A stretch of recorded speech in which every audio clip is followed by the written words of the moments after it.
Shalom, family. My name is Steele, and I go by the name Champagne. My testimony today is shame to Ahayah's glory. I just didn't know where to start. Been having problems. Didn't know how to do this, but here it goes. I remember when I was about 6 years old, the first time something bad ever happened to me. I got hit by a car when I was trying to play this game called Simon Says with a friend of mine named David Green. And he said, "Simon Says, let's run across the street." And I was like, sure. We took off running, and I just couldn't see nothing anymore. I just blacked out. Everything just dark vision. Next thing I knew, I was holding my head, crying. Didn't know where I was. My sister's like, "Oh, you've been hit by a car. Lay down, lay down." They lay me down. Some lady put their jacket over me, and some darker fellow dude looking like me came over in a suit and said, looked at me and told me I was gonna be fine, not to worry about it. When I got home from the hospital that day, my dad gave me licks because I cost him money because of the car and because of the ambulance. You know, I was little at the time, but it is what it is. As time started to progress, we used to get, I used to get into a lot of trouble. I wouldn't listen. The schoolwork that I was doing it was like easy because our dad used to give us math and that during the days, during the summer, so we had school all year round, literally. While all the kids are playing outside, we were inside doing homework. So I became real smart. But they started noticing that, I was having problems sitting in class and not paying attention. The work was just too easy for me. That's what it was. Anyways, as I started to get a little older, we moved from Montreal, come over here to Calgary, and it was like, ever since we moved, it's been nothing but hell out here. When we lived in Montreal, there was a lot of multicultural. We had Italians, Greeks living down the neighborhood, Africans, we had everybody. But they were all mixed in. It wasn't like separate, until we came out west. I ain't never seen so much white people in my life. White people and natives. That's all it was out here. And they loved the nigger word, man. They loved it. And every little thing was nigga this, nigga that, until they got socked in the mouth, My dad taught me how to fight, so did my brother. When we were growing up, he took martial arts. So at the time, when he was growing, taking martial arts, he would teach me some things, on what to do to defend myself, which was cool. One day, we were living in Dalhousie area, and my brother was smoking something. And I said, "Hey, if you don't give me some, I'm going to tell Mom." He's like, "Quiet, get over here. Just don't say nothing." And he taught me how to take a couple drags of this thing, and man, it knocked me on my ass. I was hungry for days. So, anyways, that was the first time I ever tried herbs. And from then, it was like, wow, I experienced something totally different. When I was in grade 6, I got hit from one of this kid's older brothers. So I remember this kid had called me nigga in class. And I said, "Oh yeah, well, we'll wait till after school and I'll show you who the nigga is." So after school now, there's a big round, and we're in the middle. And this was literally my first fight, so I was a little scared. I was a lot scared. And I had my dad's gloves on. And when this kid came at me, I just quickly socked him right in the mouth. And he had glasses too, so he was like, "You're not gonna hit the kid with glasses, are you?" I just socked him straight in his mouth, you know? Because if you have enough to call a man nigga, then you got enough to get whopped in your mouth straight. Anyway, as time started to progress, my older sister left the house. My brother got kicked out. You know, my dad used to give us a lot of lickings for a lot of things. I just didn't know why it was. My dad used to drink. And, you know, usually during special occasions is when he used to drink. Christmas time and things like that. I'm Seventh-day Adventist, so we didn't really... We used to practice Christmas and all that. So, like, we didn't know, like, back in the day, that it wasn't supposed to be celebrated, because as a kid we did Christmas growing up, you know. And then so now one time, let me see, I was about 12, 13 maybe, and I was going to a private school. I hated the private school, didn't like it at all. And I noticed that this one morning, I used to watch Hercules in the morning, cartoons, and I used to get all my stuff ready and have my lunch. I was in music at the time, so I used to play tenor sax. So I brought my equipment and left it all by the door, and I had enough time to watch Hercules, get my shoes on. Once the music starts coming at the end, Hercules, it was time to get your stuff and go. So I ran over, grabbed my stuff, and my dad had specifically told me that one morning if I missed the bus, boy. And it just so happened, I'm standing at the bus stop waiting, and the school bus drives right by me. Damn, I started crying. I knew I was in shit. My dad gonna wax my ass because now he thinking I missed the bus. So I go back to the house, and I tried telling. My dad didn't want to hear nothing.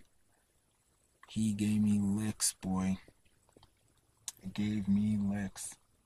So I was like, okay, well, you know, I understand. I didn't understand it then. And, you know, at the time I was, you know, with the church, and I like to do this thing called ingathering. And ingathering came up usually around October time, when you go out and you knock on people's door and you ask them for money, you know, to help the needy and the poor during harvest time, right? So anyway, my dad waxed my ass, and then I told him, well, since I'm home, can I go ingathering down to the mall? He's like, sure. You know, at least you keep yourself busy and you ain't doing nothing wrong. So I went out ingathering and must have made something close to like $200-300 that day. And this is back in the day. Go around. Go around. This is back in the day, you know, and it's like, wow. I made more money than the whole church, just me by myself, than the whole church in the whole month put together. And I made literally double what the church brought in. I know the Lord was blessing me at the time when I was doing His work, but I never really saw where I fell off from the church. You know, I kind of went my own way. I noticed when I was going to school, I wasn't loved when I was going to a private school. I was never loved. You know, it was always a problem. Kirk did this, Kirk did that, Kirk the jerk. That's why I don't like the name Kirk. I can't stand it. You know? Anyways, so as time progressed, I got myself kicked out of school. Didn't want to go there. Been telling my mom, well, I don't know why you're paying all this money to go to a private school when I could just go to a public school with the rest of the people. And they're like, why? So you can be with the heathens? I was like, wow, they're better. They love me more than these Seventh-day Adventist people. So, anyways, I ended up going to school.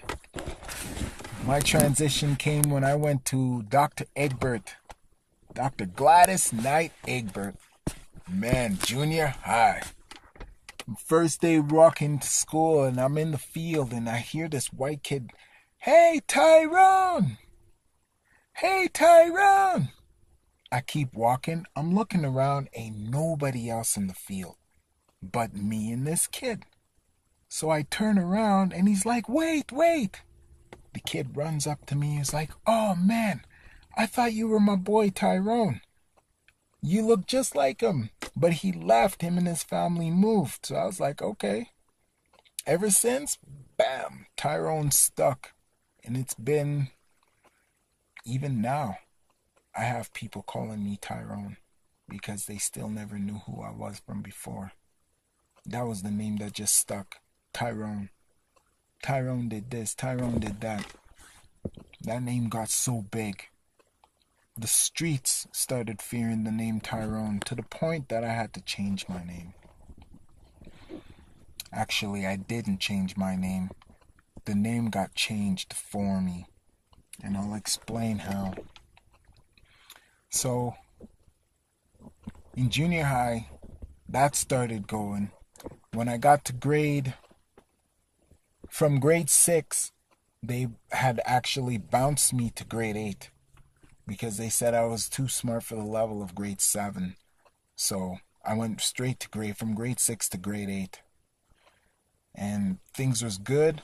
Graduated grade 9, went to grade 10. In grade 9 though, the year of graduation, because I've been getting in and out of trouble, getting in trouble, fights, a lot of fights at school, that my one grade 9 teacher, because I was in this BA class, behavioral adaptation class. This is for all the kids that, was fighting, had problems, not learning disability, because I was already surpassed everybody else, but, just couldn't be. The students that had too much energy, more than the other kids. So they put me to this class. And at a graduation, my grad teacher, he had told me, he goes, if I don't slow down, that I'm going to be learning the School of Hard Knocks. And I was like, the School of Hard Knocks? The hell is that? He's like, you'll figure it out soon enough. I never knew what he meant until the change started happening. So when the time I got to, the ending of grade 9, I had linked with some boys now. Started learning I had known some kids up in the high schools. Started hanging around. It was around that time, 14, 15, 16 years old. I started leaving the house, running away, wanting to do my thing. All the parties started happening Friday nights, which was Friday night sundown.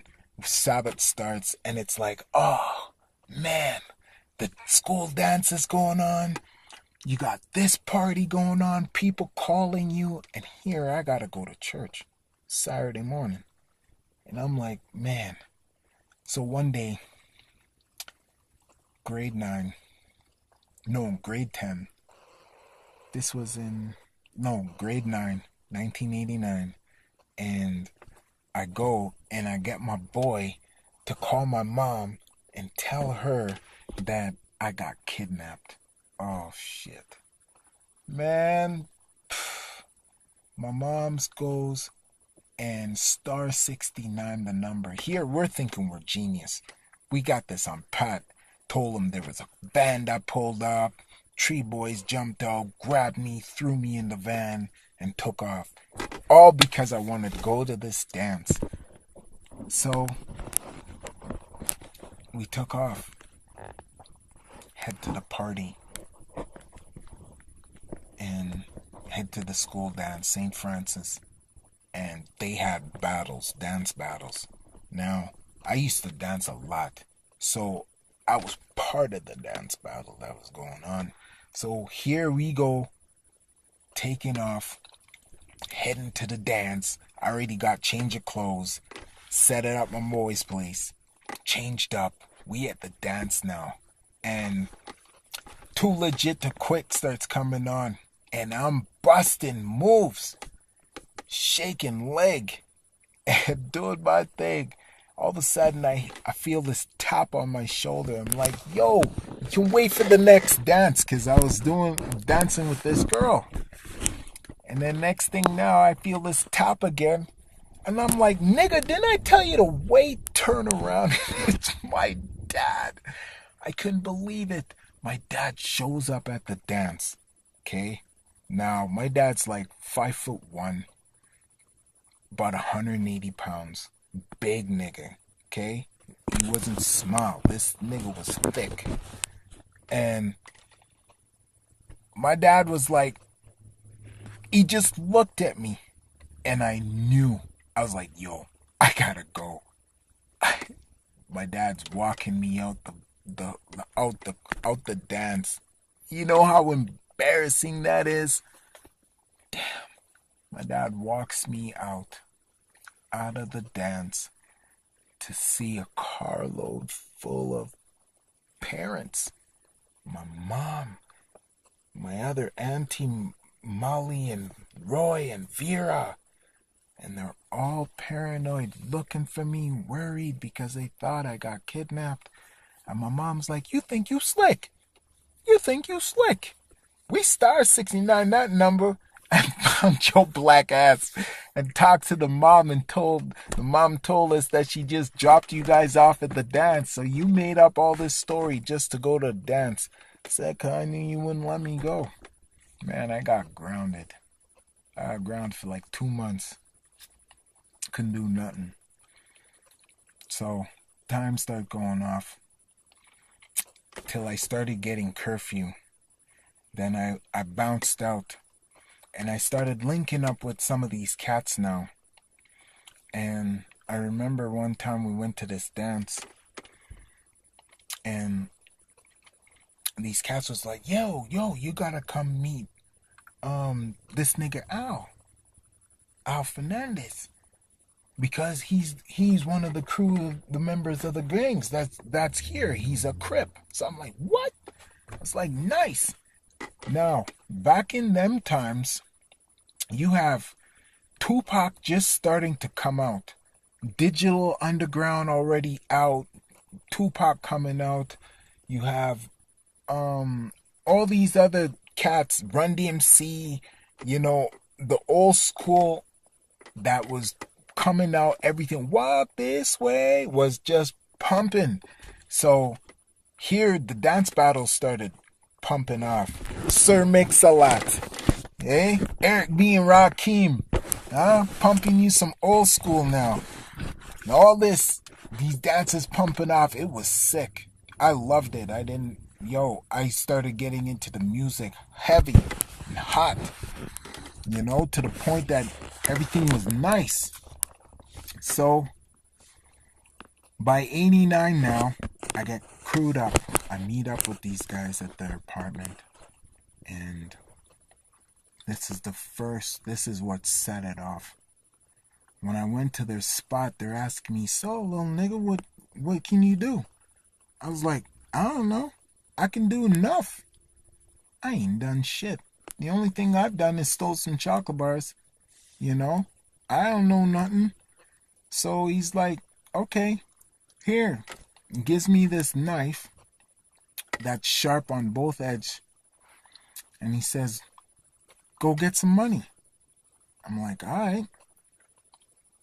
So I get downstairs of the apartment and I start looking around and I'm now, what to do? And it's like close to 17th Ave. So I start walking around and I see this lady come out this bank. So I start following her and I tail her. And she's getting closer to this apartment door.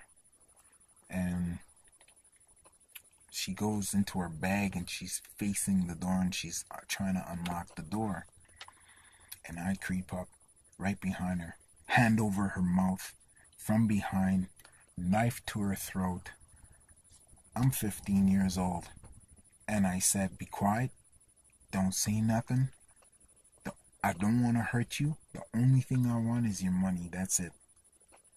You know, to this day, I feel bad for that woman. Because I can imagine I scared the shit right out of her. Anyway, she gave me the money. I told her, take your time. And I kind of jammed my finger in her back. And I said, this is the gun. And I kind of made that noise to sound like I cock it back. And I said, if you turn around, you're going to get blasted. I said, if you want to live, just go in and pretend nothing this happened. As soon as she went in, I turned around and hightailed that bitch out of there. I ran so fast, I ran straight up to the apartment. Now, she gave me a stack of money, and I put a lot of money in my balls, and I kept only a few bills and kept it in my pocket. So I run up to the apartment, and I'm like, yo, I got the money. And he's like, okay, give it to me. And he takes the knife, and he's like, okay, no, nigga, you did good.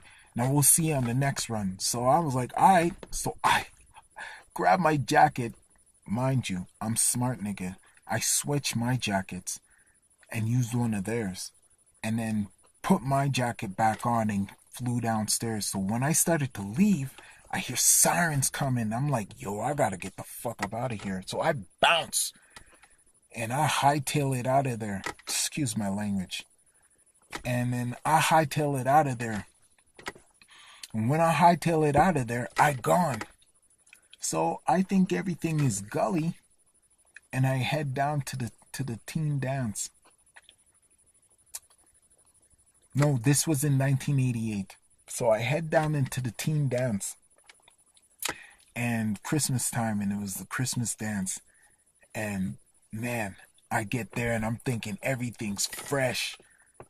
There's this girl, Juliana, I was going out with, and she came with me, so we're looking fly. Okay, I got a stack of money. I just bought new gear, stitches, and everything was nice. I get there, and all of a sudden, these cats are like, yo, Alan wants to talk to you. So I'm like, all right. So I roll up, and they're like, yo, stand right here. All of a sudden, Alan comes over and punches me dead in the face. And I'm like, bang, head ricochets off the wall. I'm like, what the fuck, nigga? And he's like, yo, you know you draw heat onto us? And came back and pow, hits me again. So I have no clue what's going on. I didn't know cops rolled up on these cats and busted them all and raided them. So here I have to turn around and catch the heat for it. So out of the swoop, there's probably about 15, 16 niggas that got dipped on this beef. So I go in, I get my mom's. Now he's threatened to do up my family and that. I was young, mind you, at this time. So I go and I call my mom's. I'm like, yo, mom, you know, I'm in a little bit of a jam and I need a lawyer. So she's like, okay. She gets me a lawyer. I go and I tell this lawyer, okay, listen, there's a robbery that went down. I want to take these niggas off it. That way it could save me face and grace, and my parents are not going to get touched, right? None of my family. So we go in. I cop a deal. I get 3 months for this armed robbery. 3 months close custody for this armed robbery. I'm only 15 years old now at the time. Okay, I was 14 when it happened. 15 when I got charged. No, 15 when it happened, 16 when I got charged because I was juvie. I was still 15, got sentenced after I was 16. So, I was still a minor. So I go to jail now and this close custody, and I knew some of these cats that was already in here because I went to school with them. I'm like, what? What's going on? Eric, Chad, Chris, Jake, y'all in here too? Man, I was like, what? This is nice. So time was going by smooth, and they kept telling me about the ropes and whatnot in there. We were, for being in the juvie, we were doing good. I was doing real good actually. And my mom used to come down and bring me clothes, buy me clothes. So I would have clothes. I would have cases of pop coming in. And these guys, I kind of felt bad because some of them didn't have nobody coming to drop off nothing for them. So I would hook them up on the food that my mom was bringing. So because I was Seventh-day Adventist and I didn't eat pork, my mom was allowed to bring food for me down there. So she would bring me food. And these guys would be like vexed because here I'm getting home cooked meals all up in the jail. And, I'm living like king. While these cats are all kind of like coming to me, and it didn't bother me none because my mom shared a lot, and she taught that to us that when you have, you share. So I shared with everybody that was in there and became like a kingpin. Once that juvie that was in Strathmore, I didn't go to the real jail. It was like a Strathmore jail on the outside because it was my first time. After that, things just started going downhill. Started stealing cars. And when I started stealing cars, I became the wheelman behind the car. I didn't want nobody else driving. I had to drive. Didn't matter.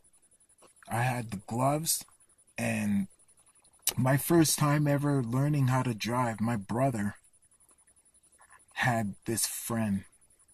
I don't know if he was a friend, but this guy was a real piece of shit. And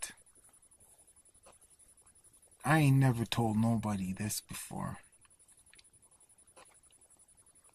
But I remember one time that my brother was working out in Kananaskis.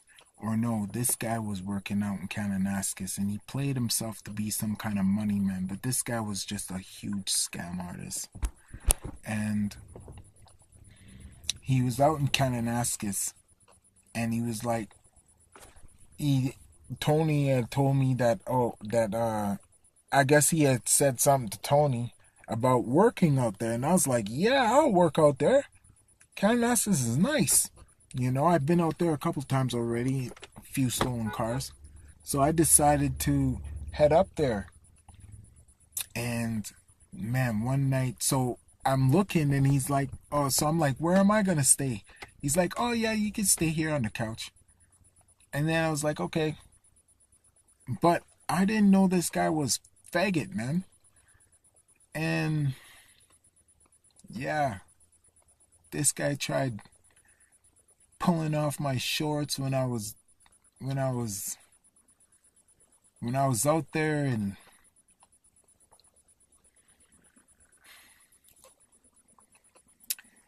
straight, if I would have saw this nigga again, this fucking white boy, I would have killed his ass. Straight up. He would have been dead. I never was able to see him again because I think Ahayah would have knew my heart that I would have murdered this guy. Straight up. He was dead as gold. To come find out that he did the same thing to me that he did to my nephew.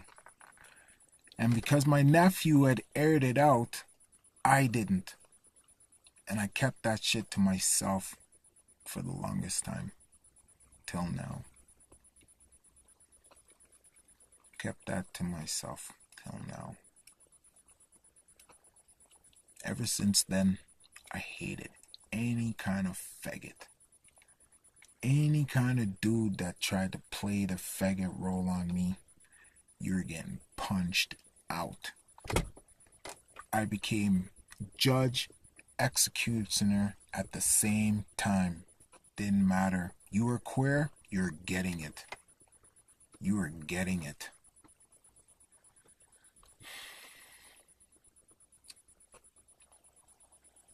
So time started to move on.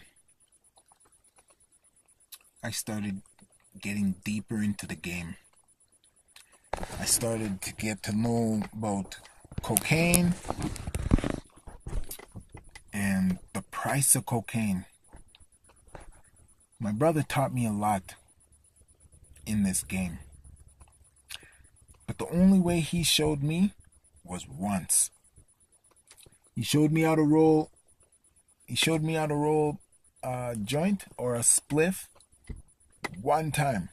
That was it. If I missed it, that's it. He wasn't showing me again. So I paid attention. I paid attention a lot to a lot of things. I learned to be quiet. When you're in a room with a bunch of people you don't know, you keep silent. You pay attention. You watch what's around you. Learn people vibes.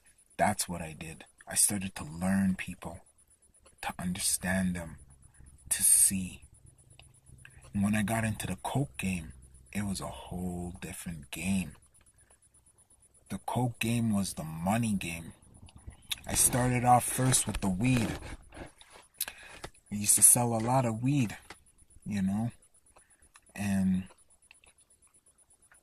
during selling the weed, I thought I was doing people a service because I was the man with the bomb shit. You wasn't getting no garbage off of me. Even up to now, I got the prime of the prime. And this is my fault, It's all my fault. Because I didn't know the ways of how I was supposed to really be doing this properly. I didn't really get the good angles, With the doctrines of the Seventh-day Adventists that we were learning, it wasn't embedded to us exactly what we were really supposed to be as children of God, So when I went my own way, and the Almighty is watching over me, here I'm thinking, I'm invincible, Like, yeah, things happen, but I felt untouchable. Like nothing could happen to me. So I started walling out. Started getting into the cars, started getting into the guns, and was loving it. This whole scene became my thing. When I was incarcerated, I spent literally half my life behind bars. And when I was incarcerated, I started writing poems. That was my first thing, poems. Poems would let me release how I was feeling. And from the poems, I started putting it, because all my poems rhymed. So I started putting it into like a song, and started spitting it. And once the rap music started coming and everything started blowing up, from Grandmaster Flash, from when they first started out, to Public Enemy start rolling in, to Boogie Down Productions, to who else? King T, right? To all these cats and they are spitting lyrics, and I'm like, yo, I can do this too. I write poetry.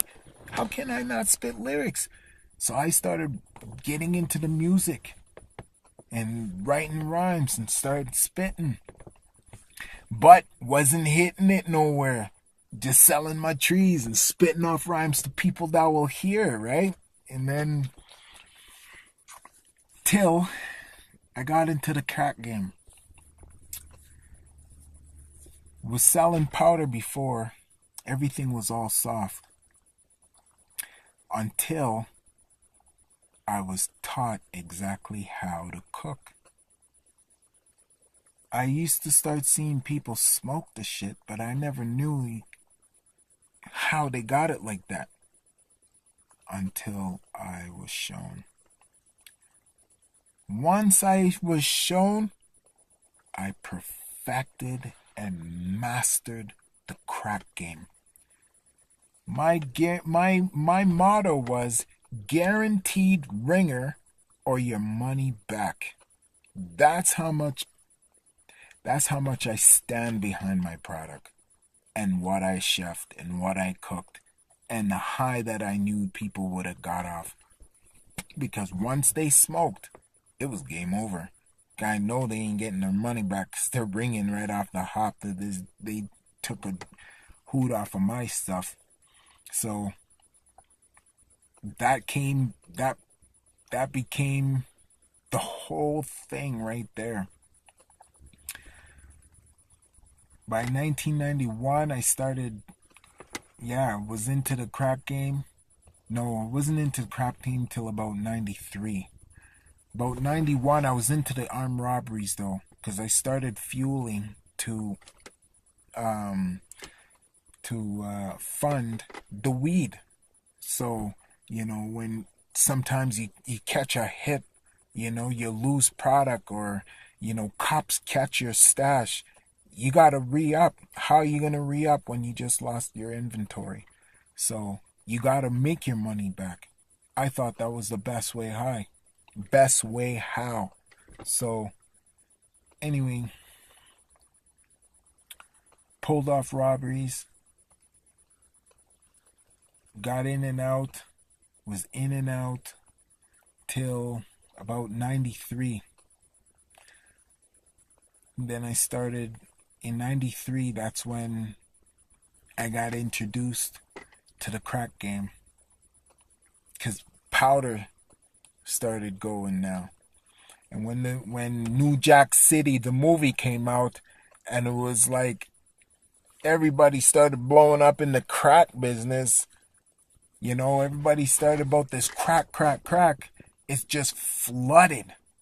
Calgary didn't know nothing about nothing until we first came along. We flooded the streets. Had everybody and their dog, lawyers, doctors, all smoking, and coming to work, all high, calling me at work, telling me they need some shit, but to be discreet about it, so I know people always want to be discreet. That's the thing. Nobody wants to know that they're doing this or doing that, because it's a secrecy thing. The drug game is a secrecy thing. Nobody wants to know that they're getting high. Nobody wants to admit that they're getting high. Nobody wants to admit that they're doing drugs, period.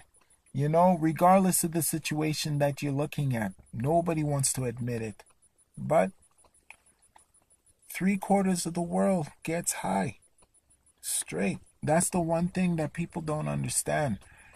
And I always thought, being a drug dealer, that if they don't come to me, they're going to go to somebody else. And that money that I could have put in my pocket is gone now. I didn't have love for people that wanted to get high. I never thought about, the families that they have, the money that they're spending to come get high with me, give me their money so they can get high, is the money that they're taking out from their kids' mouth. I wasn't looking at it like that. I was looking at, you're feeding me. You're feeding me now.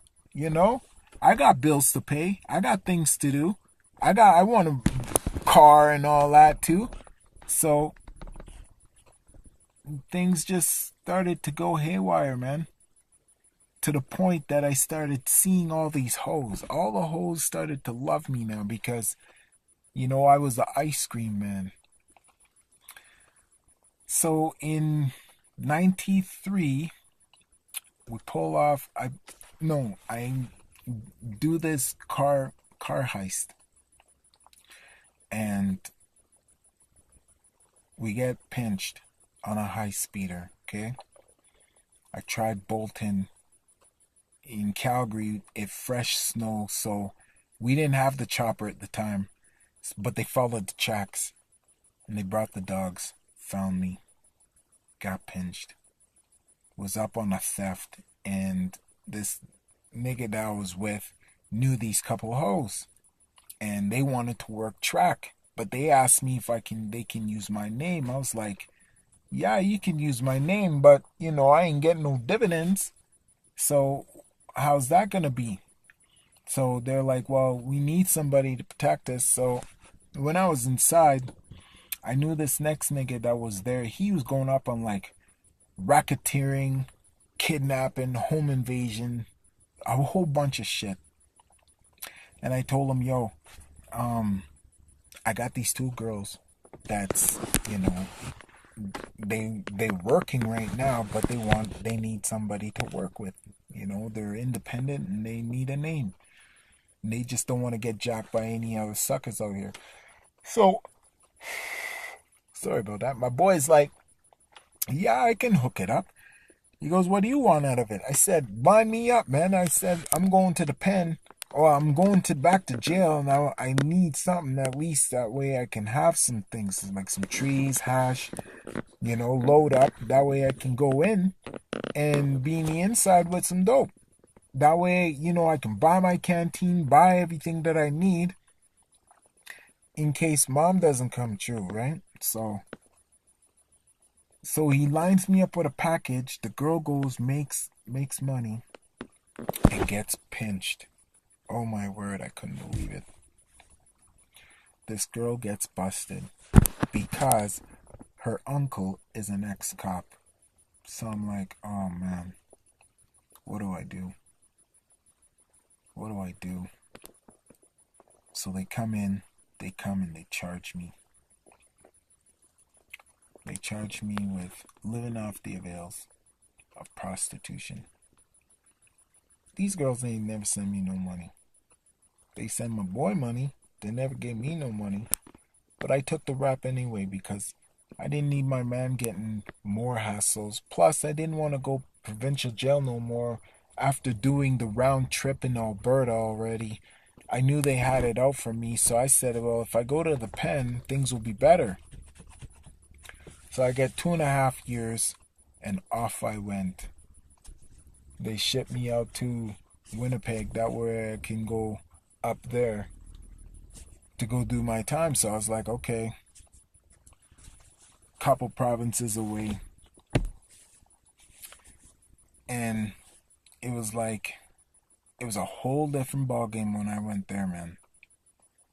A whole different ballgame. This whole time that here I'm running on my own, still not knowing that Ahayah's got my back. Still not knowing that he's got my back. I'm so ever grateful that I'm still alive today. We went to the pen, and in 1995,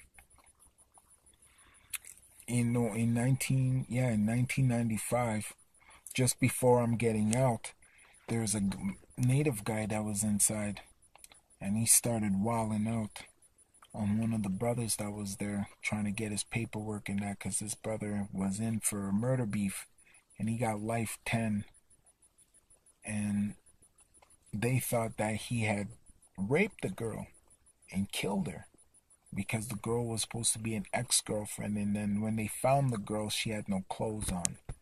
That was the whole deal.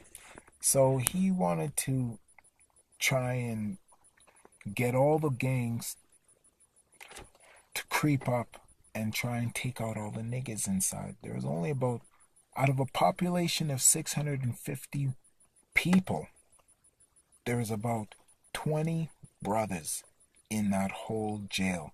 And not everybody was together, Not everybody was together. So, excuse me. So, Carlisle and Curtis, Curtis had just come in. He was doing 7 years for manslaughter, was looking at appeal to get 4 years knocked off.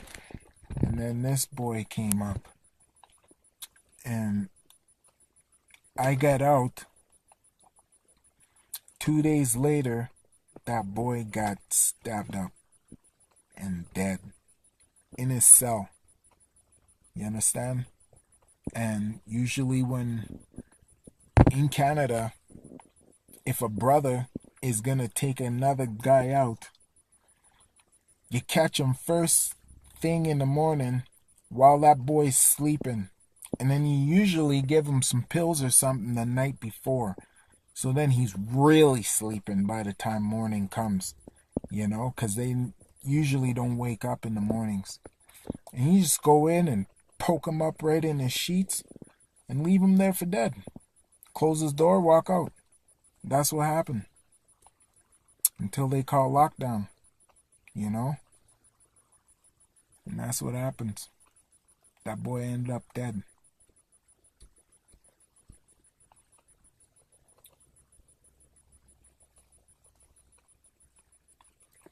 The boy ended up dead, man.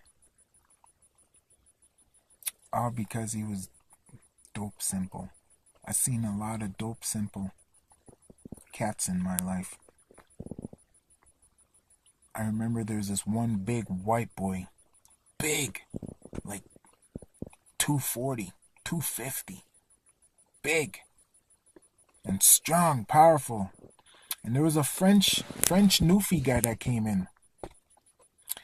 Not knowing that this little Newfie guy was a patched HA, Hell's Angel.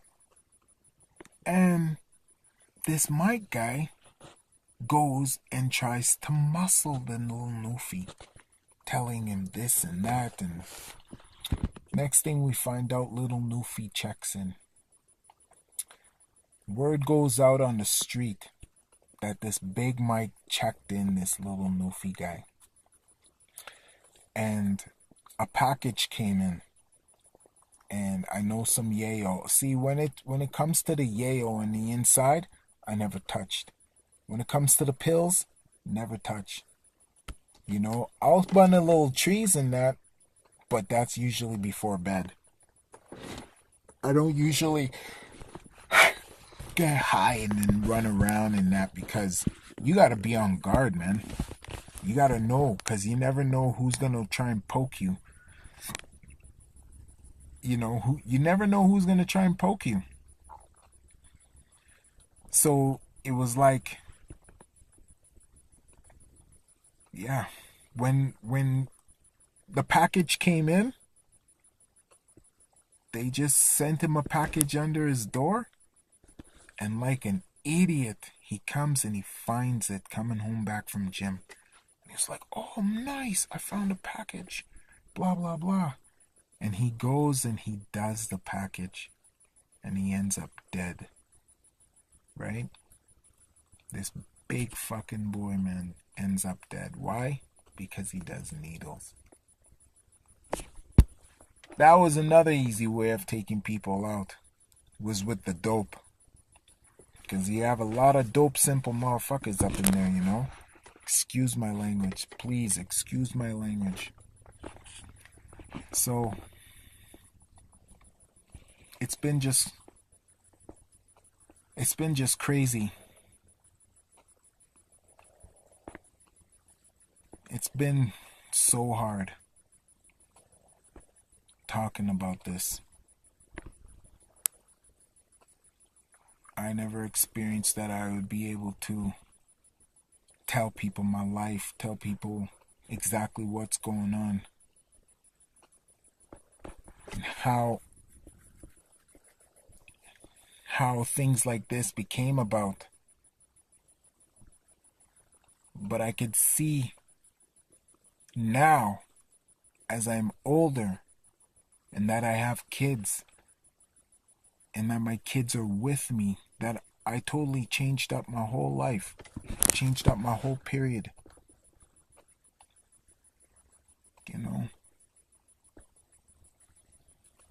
It's been a rough go.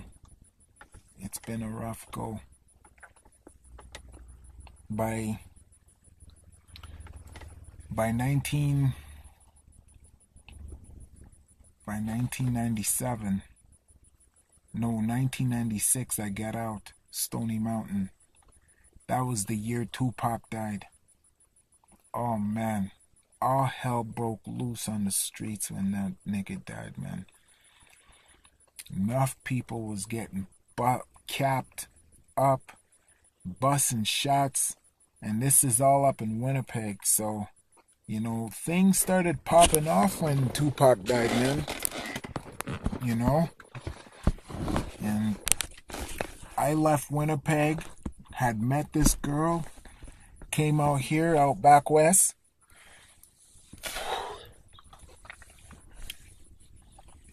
I had a son earlier, back before I went in 94. He was born, never got to know him.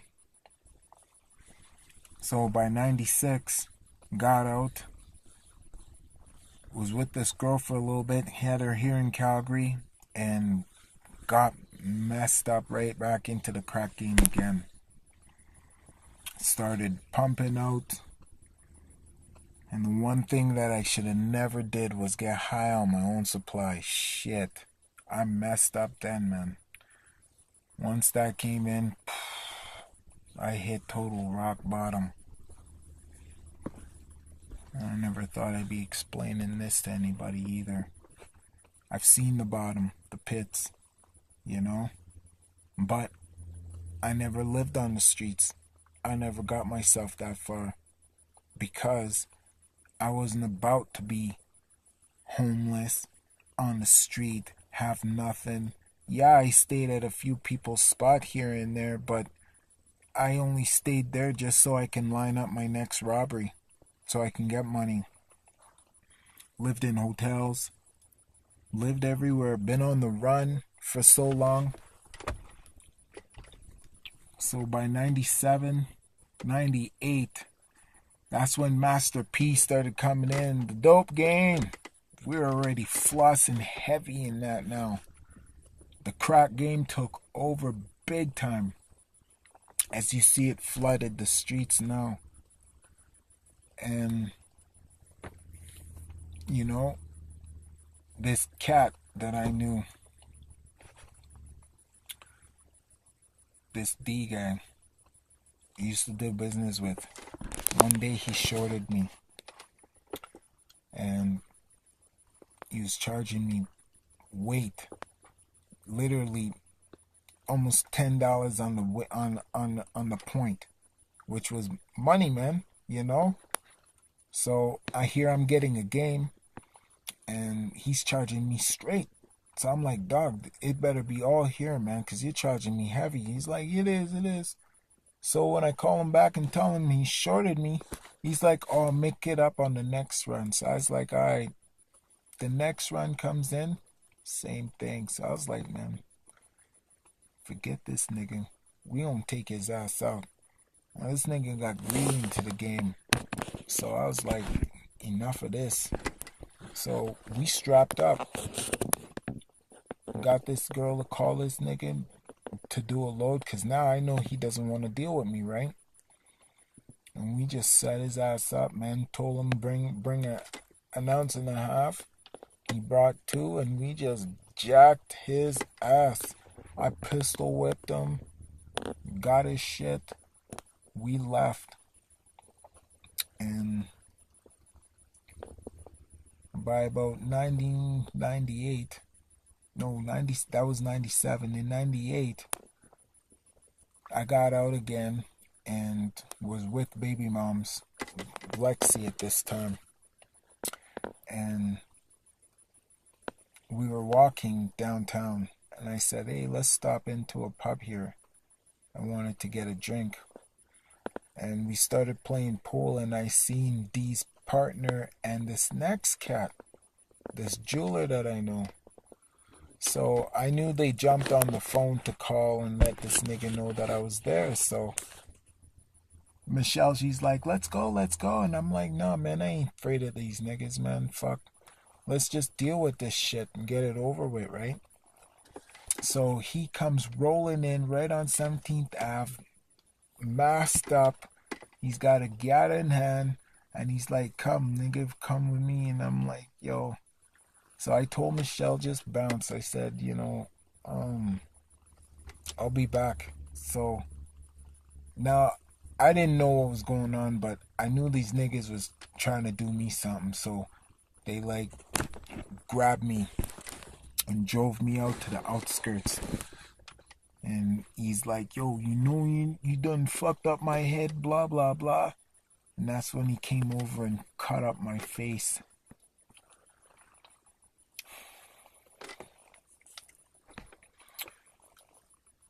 Man, I've been looking for this nigga ever since.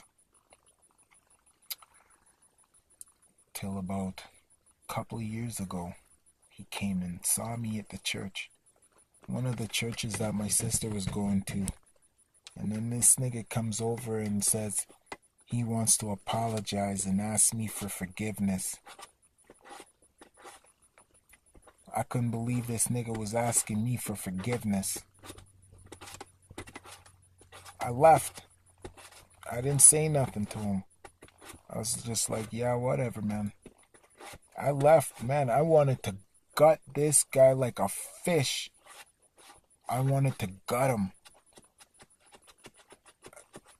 I still wasn't seeing the Most High, even though I've been through so much. I still wanted to hurt this guy, because of what he had done to me. He had first ripped me off, then come back to try and make a mark on me. Man. Anyways, Ahayah has been so good to me, man. He saved my life numerous times that I didn't know why he saved my life. I had no clue on why he was saving me. But I know he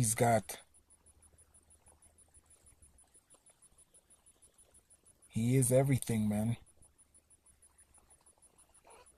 Ahayah is my everything. I can't praise him enough. This is one of the most hardest things I would ever do. I wanted to be in the limelight, to be big, known, like Tupac, Master P, NWA. I wanted to be big. I wanted to be famous. But I never thought I was going to be famous getting shot. I never thought I'd be famous getting shot. I love Ahayah. Ahayah is the greatest. And I'm going to walk his life now and forevermore. Shalom, family. I'll be back again. Peace.